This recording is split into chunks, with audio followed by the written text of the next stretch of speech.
Today's Wednesday, May 27th. This is the 1965-66 fully restored air conditioning vacuum master switch for my friend Mark in Oregon. This is video number 3 out of a multi-video set. I'm going to be doing a functional validation test under power.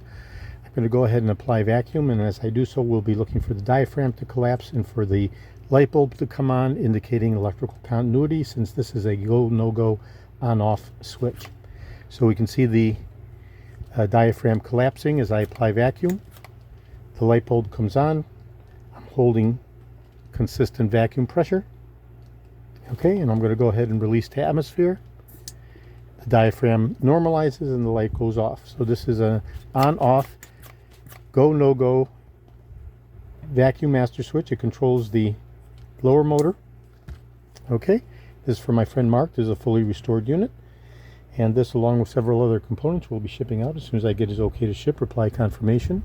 This is El Dorado, Georgia, Florida. I have over 375,000 original vintage parts from 19 through 1976, all the way through 78 for the El Dorados. I'm best known for my restoration of the Cadillac steering wheels, tilt and telescopic steering columns, and other critical hard-to-source original vintage Cadillac items. In this particular order, we have the air conditioning vacuum master switch, the hot water valve, the power servo, and the fuel pump, all going to my friend Mark in Oregon. Today is Wednesday, May 27th. This is El Dorado, Georgia, Florida. Thank you very kindly.